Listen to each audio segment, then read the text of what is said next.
One of my favorite YouTubers of all time, has been for a while, is Tessa. She's an insanely talented musician, but also just a very kind, patient, and wise person, and I don't use that word wise lightly. She's honestly a lot of what I aspire to be as both a creator and a person, and I highly recommend you check her videos out. But the reason I mention her is because she has this one mini-series she does called Get Ready With Me, where she essentially just puts her makeup on and gets ready for the day, and while she does, has a conversation with her audience. I thought it would be kind of cute to do something similar, but instead calling it Take My Shot With Me. If you don't already know from seeing any of my other videos, I'm a trans man, and I take a shot of testosterone once every 2 weeks. I've got my box right here with all my supplies in it, in case you want to know what that looks like. Oh boy. Something like this. It looks very busy, but there aren't that many parts. The big needle. This looks really scary, but it's just what I use to draw out the liquid because it's so thick.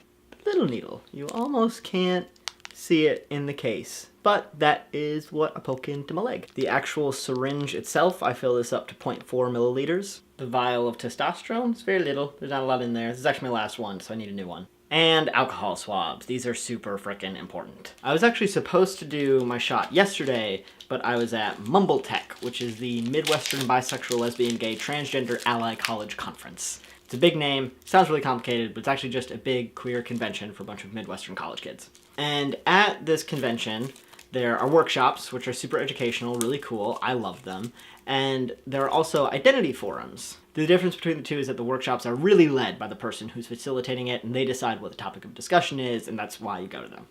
The forums, on the other hand, are for totally open discussion. Each one is for a specific identity. Of course, you can go to more than one because a lot of people hold more than one identity within the LGBTQIA+ spectrum. But I just went to the trans identity forum. Once we got there, we were split up into categories based on what people wanted to talk about, and I was in this huge group of guys who were trans men or trans masculine.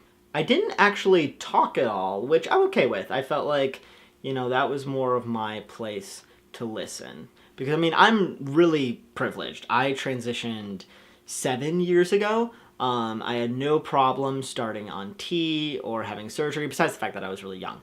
But really, the process was very easy for me compared to most people. Not saying that everybody wants to start T or have surgery, but a lot do. Yeah, let's see if I can drop properly the first time. No, I cannot. That is okay. Sometimes you get these bubbles, see on the top there? Usually all you have to do is, sorry, the depth of field is really shallow, push it kind of back in, give this a couple flicks to get them out of there, and then try drawing it again. I have another bubble, but that one, we'll see if you can barely even see it. That one's really small and not a problem. Bubbles aren't really a bad thing. You're just not getting an entirely accurate amount of what you need. So I'm listening to all of these trans guys and trans masculine people talking about their experiences, and one of them voices kind of what I wanted to talk about. He explains that he's an older trans guy, he's been on testosterone, he's had surgery, and he wants to know what he can do to help other trans guys and trans masculine folks who want to go down the same road. A lot of people gave really good advice, explained to him that it's best if he's just open and willing to talk and makes himself available. But there was one thing he mentioned in particular that really struck a chord with me. Getting the smaller needle on. There you go, you're screwed in. He mentioned that he's felt a little bit disassociated from his queer and trans identity lately, and I wish I had said something about it, but I'm shy and I'm quiet, so I didn't. So I'm going to talk about it now. The older and older I get, the further and further I've been feeling from my transness. I pass all the time. My friends have even said before that they sometimes forget that I'm trans. I was at a party a while ago, and one of my best friends, who I've known since I was born, granted was a little bit intoxicated, and it was like 3:30 in the morning, but he asked me for a condom because he forgot that I wouldn't have one.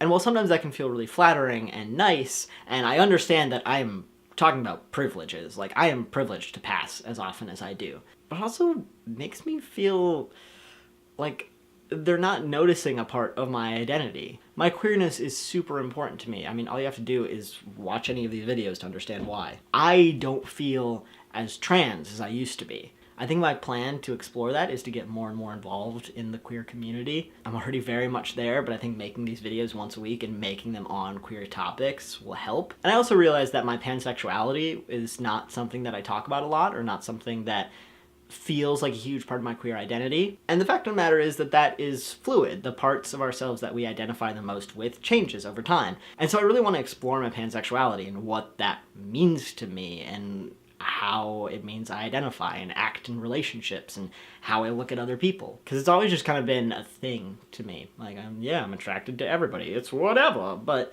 like, I don't know, it's something I've never thought about in detail, and I should start doing that. I really come out of Mumbletech every single year with new ideas of my identity. And I don't think it's ever a bad thing to question, or to wonder, or to feel a little bit lost in terms of who you are. I think it's a sign of growth, more than anything. I'm also going to journal a lot. Journaling helps. Always. Never hurts, at least for me. I'm not going to show you this part because a lot of people don't like needles and get a little squeamish, and I don't want to trigger anybody. You're not going to see it today, although my legs are very sexy, I promise. Did not hurt that time, which was good. Actually can hurt more and more the longer you're on testosterone because you get more muscle. And you're trying to inject it in the fat in your leg, and if there's less fat and more muscle, you're more likely to hit it, and it's more likely to pinch a little bit more, but whoop, slide out of there. Never really hurts all that much, as long as you do it right. If it starts hurting, change needles, stop. What I'm doing right now, it's really important to rub the spot afterwards, because otherwise I can kind of sore and you get a bruise, and that's no fun. I feel like I've definitely slid into a very binary conception of masculinity, which is okay. There's nothing wrong in fitting into parts of the binary, like you do you. But I'm starting to wonder which parts of myself fall into the binary because it's where I'm comfortable, and which parts of myself fall into the binary because I think that's where I need to be. Gotta keep fighting the patriarchy and refusing to be shoved into a box, and I might be letting that happen unconsciously right now. And so I think it's time to reassess a little bit and question who I think I am and what I think masculinity is and what that means to me. So that is what taking a shot of tea looks like. I don't think I'll be doing this again just because I don't want to cop Tessa's thing, but I have fun with it. I love talking in front of the camera. I love talking to people, especially about trans stuff and queer stuff, because I'm finding my identity again. There was some sort of theme to this video. And that's about all I got. I will see you next week.